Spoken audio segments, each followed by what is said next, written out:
Hello girls and guys, welcome back to the channel. Today we are doing a Cambelt. This is the Vauxhall Astra 1.9 or 2 litre diesel, but these, I like doing these because these are actually an Alfa Romeo engine. These engines have been put in the Saabs, Alfas, they're widespread. So we're doing a full service and we are doing the Cambelt and water pump on this. These are actually really easy jobs to do. Your timing position for the tools is there and there. Like I say, these are pretty much probably one of the easiest timing belts to do. So we're going to go ahead and start stripping this all down. We can get rid of all the airbox. We have one slight problem, which is going to make it a fun task. We can't find a locking wheel nut. So because of that, we are going to do this with the wheel on. It's a little bit awkward, I know. And everyone's probably saying, nah, no point doing it. But as we've seen from previous videos, like the wet belt, I do love an awkward challenge. So let's get cracking with it. All right, so we removed all the air filter stuff, disconnected a few sensors, and then it's 7 Torx T27s or 30s, I think, to get the belt cover off. And it's nice to actually see a timing belt with all of its teeth still on. It's always a good sign. Now, then I get access to the timing bits there, so just got to disconnect a couple of bits, and then remove a few other little bits. Again, it's going to be a little more awkward because we still have the wheel on, and we can't get the wheel off. But we'll find a solution, because we always do. Only good thing about these is the arch liner comes off in 2 pieces, so remove the piece that we need. It's a couple of T25s or 20s along there and a couple of poppers. Now, let's get a good look at this auxiliary belt diagram, because I'll refer to this back when we're doing it. That's the tensioner. You can see it there as it moves. So, all good. Right, we'll fast forward a little bit, so I'm going to talk you through what we've done. The engine, when we stopped it, was nearly on time, which was a bonus. So on a 90mm socket, just rotated it forward. A friend of mine gave me a hand, and then you put one timing tool in there, one in there. There is a little notch in the cam that as it rotates, you see it and you're spot on. Your timing mark, I've made my own, but it should be roughly pointing in this direction. And then the high pressure pump I've just marked as well. Even though I'm timed up there with the tools in, holding the cams, I like to be sure with an extra mark. And on the crank, I've marked the bottom pulley, but I'm going to put another mark here, just so I can see it when we rotate the engine forward. But again, your timing mark, that white little notch, should be pointing roughly like 9 o'clock. Let me get a better view from underneath. Yeah, so you're looking at 9 o'clock on your crank pulley. There is a crank locking tool. I will fit that once we've got the belt off, but I'm all marked up in that position, ready to go. And now coming back up and over. So to get the engine mount out, you've got 3 bolts on the top, 1 nut. So these 3 here, 1 nut there, and then 2 on the side. That's that engine mount. Then you've got the timing case, which consists of a couple of 13s and a couple of 15s. You don't need to remove this idler, it all comes out with it. So now we're all out and we know we're timed up. This is the remainder of the crank pin that we've got to put in, just to make sure while we're doing everything that nothing moves and we're all good and correct. If I'm honest, you don't really need to use that. With it marked, nothing's going to move. And like I said, these are very easy engines to do. I don't know if I said it, but it is an Alfa engine. We do quite a lot of these. So we're going to remove the 12mm. Yeah, I think that's a 12mm. 12mm tensioner pop bolt, and that is how the tensioner. Where's the tensioner needle? Oh, did you see the tension? Yeah, the tension that's at a low point. It should be in line with that dot. So when you tension it, we want it to get to the dot. So it looks a little bit low. So right now, let's get on and take everything off and swap it around. And boom, it was a 12mm. That's off. The belt is off. Everything that just moved. Yeah, look at that. So the timing pulley, as that come off, even with that in, there must be a bit of free play in the pulley. That one moved a little bit, so we're going to reset that in a second. Always good to be very vigilant when doing this, because little things like that can happen and problems can indeed happen. That is what, half a tooth that is moved. So that's actually good. It goes to show that when you're doing it, it can happen even with the locking tools in. So now we need to advance that half a tooth when we're timing it up. Okay, so we are going to be replacing the water pump. These are 6mm Schmallenkeys. Got the bucket ready to catch the water coming out. Now with these, because they are a little bit temperamental, I always give them a good whack with a hammer to make sure they are home, because otherwise we don't want a bad day with them rounding, because they can be a problem.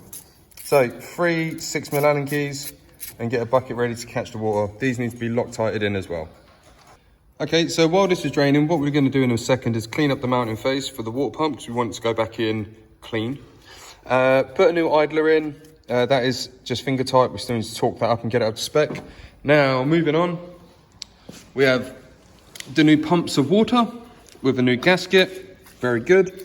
New bolt, new tensioner, and these have got pre-dipped Loctite on them, or whatever it is.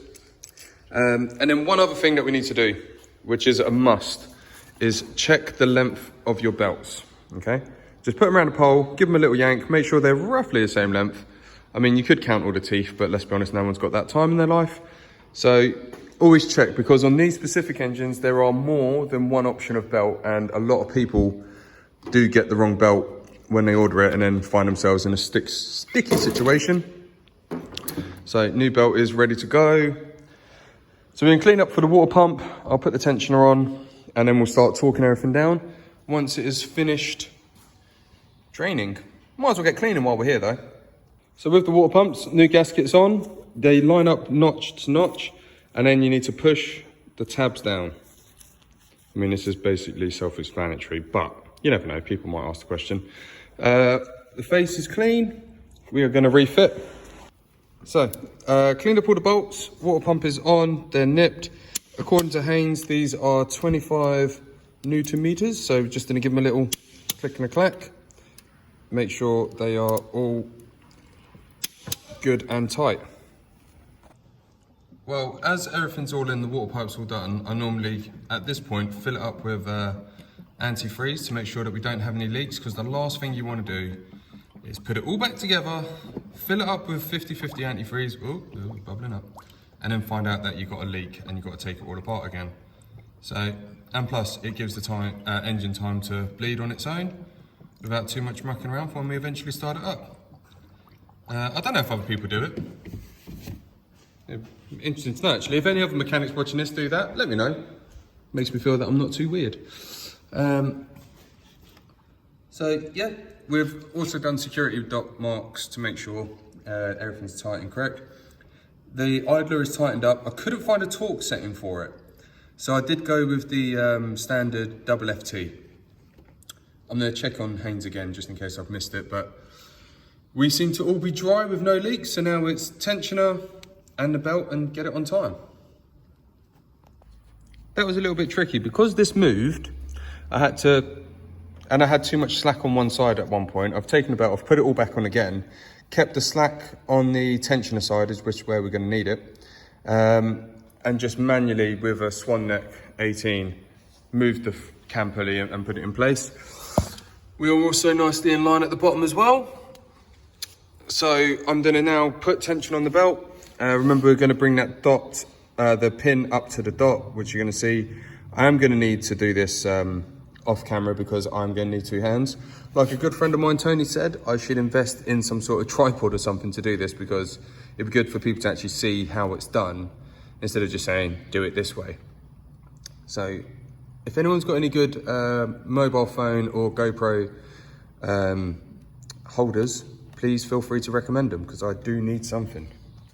Right, so the way that I do this, you've got a little tab here. I put a bolt here, put a little lever in, and then just count the turn, and then it gives us the tension. That's what I meant by having it on the pin. I'd say that's about right, a little bit more-ish. But I'm happy with how that's tensioned at the moment. So that's tight. This, I just need to double check with the torque, pull the locking tools out, and start spinning it around. So,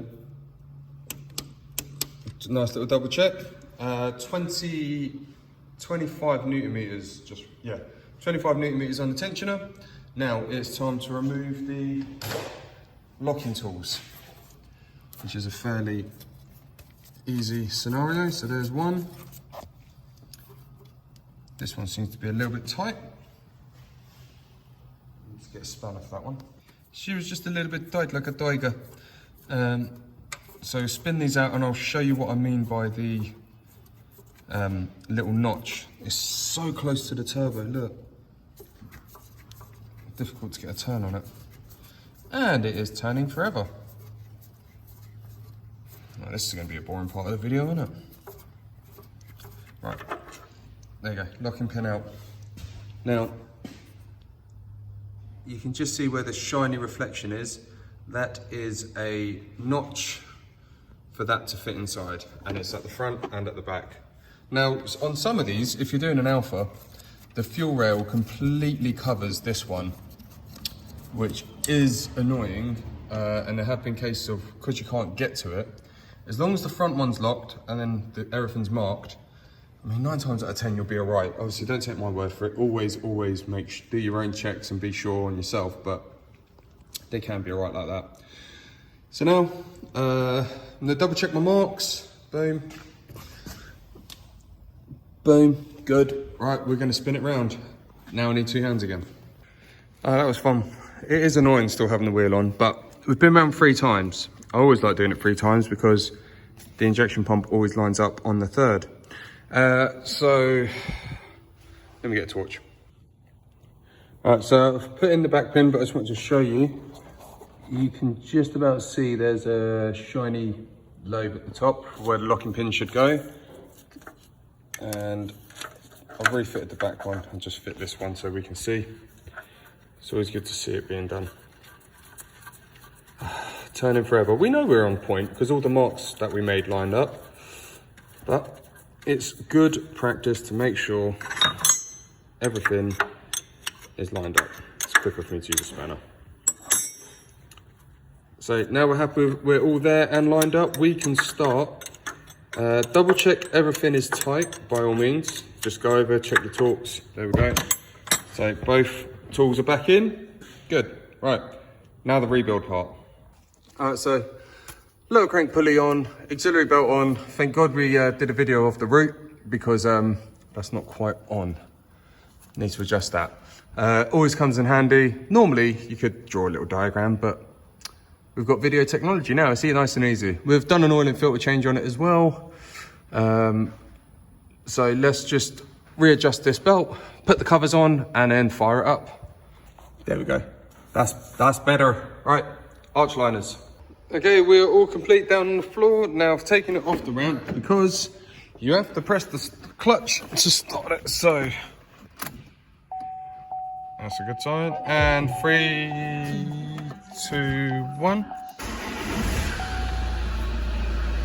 So far, so good. Brilliant.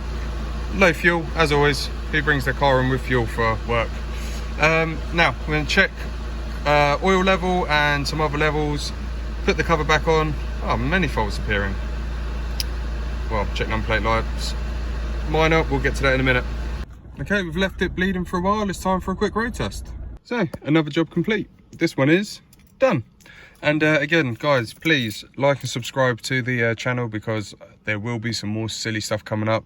I'm going to start going over what projects and stuff we've got on the go as well, and hopefully make it a more interesting and fun channel. So, thank you.